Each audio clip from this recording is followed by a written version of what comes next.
Hi, this is Scott Garibay, and today I want to talk about the Granite Fang Dungeons & Dragons player character ownership infrastructure that I am proposing that the Dungeons & Dragons community uses to establish ownership of their player characters.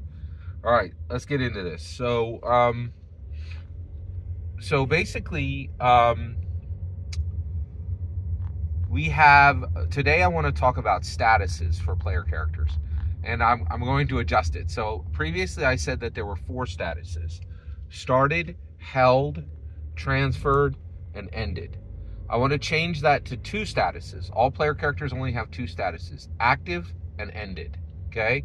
And then there is 1 action that can happen on a player character, which is a transfer.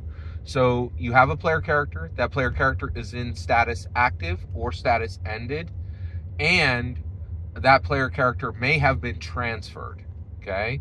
Or it may not have been transferred, all right? So a player character has 2 statuses, active or ended, and there is a player character action that may have happened on the character at some point, okay? And a character is active when a Dragon Master, so other people would call that a Dungeons & Dragons player, when a Dragon Master completes the player character in physical form on paper, signs it, creates it in ink, and creates it, on the character sheet, and then the Dungeon Master comes in and says the first word in the first sentence. At that point, that player character is active. And yes, that means if you made 25 player characters and you never played any of them in a session, none of them matter, none of them are owned, and none of them are anything of real significance. They're kind of trivial little exercises, right? That are, you may have enjoyed it, but they don't mean anything, and they certainly don't qualify for ownership. So basically, 2 statuses, active and ended, and there's 1 player character action, which is transferred. And what I want to talk about today is transfer. What do we mean when we transfer a player character?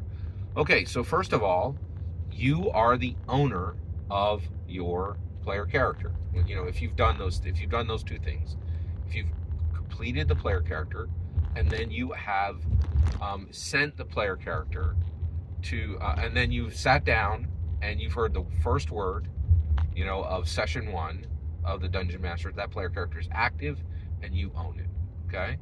Once you own it, you have the ability to you have every right to determine its status at all times. Yes, you determine its status, not the Dungeon Master. If there's ever a question, you should follow the Dungeon Master's direction, but if there's a question or if there's any kind of disagreement, you determine the status of a player character.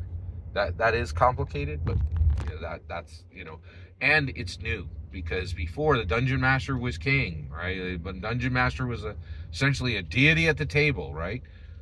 With this new ownership structure, they own everything but your player character. You own your player character, no one else. You determine the final status, period. All right? And so let's talk about transfer. One of the things you have the ability to do is, since you have the ability to determine its status and determine what actions occur on it and don't occur on it, you can transfer your player character. What does transfer your player character mean? It means you are giving your player character to one of 2 types of people: to another Dragon Master, that's a Dungeons & Dragons player, or to the Dungeon Master. You can give, when you transfer, you are giving your ownership to someone else. And make no mistake, you no longer own that character. It's no longer yours. And you don't have any ability to say anything about its status once it's transferred. That person will determine whether it's active or ended, right? And then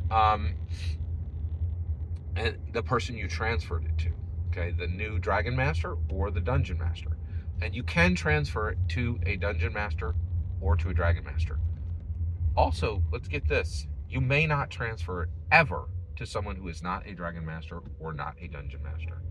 Ever. It's just not allowed. Okay? Alright. So transfer. So let's talk about transferring. Alright?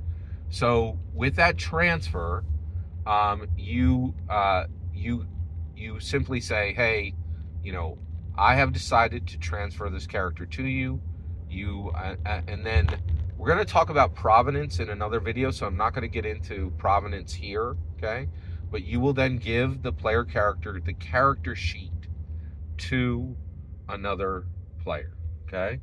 Now, that brings up a question, and so you give them the sheet. That's it, you know. And you don't need to, but you can give them. You should give them all your notes, all your physical notes, right? All that needs to happen for a transfer is simply the character sheet, though. Okay, and it should be up to date. It should have all, you know, it should be up to date to its current play status, and then all of those notes should be on the player character sheet. And you're handing it over, right? And once you hand it over, it's no longer yours; it's theirs, right? And so, what is the reason that you should do that? It's completely up to you. You could do this for any reason at any time. It's completely your choice, right? There's no rules on how or why you should transfer a character. If you no longer are passionate about that character, if you are incredibly passionate about that character, and you want to, and you want to gift someone your greatest, your most highly valued secular object, that's a great reason, right? But you will be giving the character over, and transfer is a transfer of ownership. Okay, that also brings up another question of what happens if a character sheet gets lost. Okay, so first of all, this happens before any transfers, but if a character sheet ever gets lost, the player character should sit down and then rewrite the character from scratch, and then inform the dungeon master that the character has been recreated, right?